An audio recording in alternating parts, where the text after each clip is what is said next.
Here is something that I find so unbelievably beautiful about Jesus that all Christians should know if you do have a minute for God, which I know you do. Matthew chapter 27, verse 29, Jesus was being sent up to be crucified, and he was basically being abused by the Roman guards who were going to crucify him. He was being spat on, he was being mocked, his whole face was covered in spit. He looked like he wasn't a human. Nobody could tell whether he was a man or a female because they had beaten him so badly. As again in verse 29, and twisting together a crown of thorns, the Roman soldiers put it on Jesus' head and put a reed in his right hand. And kneeling before him, they mocked him, saying, "Hail, King of the Jews."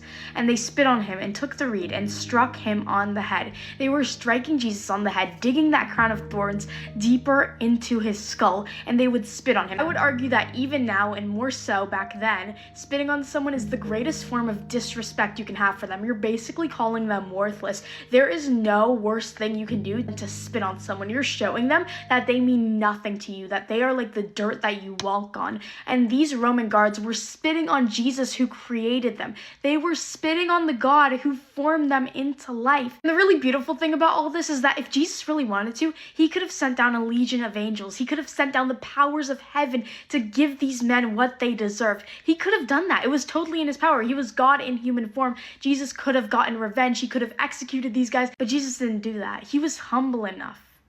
And he was obedient enough to God, knowing that this was his will, to accept that pain and to go through with it and submit himself fully to God, even though it hurt. That is true humility. The fact that Jesus allowed himself to be abused by these Roman soldiers wasn't a form of weakness. It was actually the greatest strength just put under control.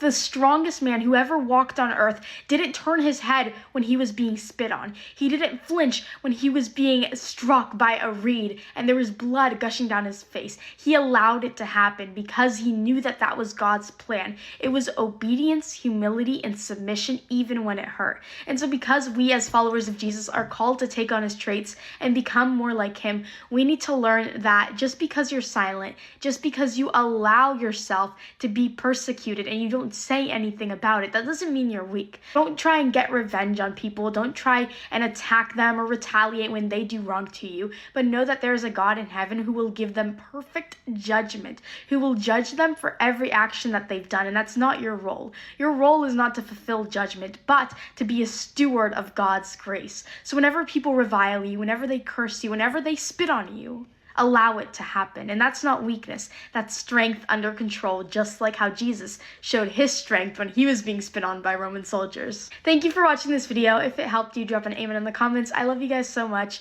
Thank you for following along. I know that Jesus is so proud of you. Have an absolutely blessed day or night. Love you.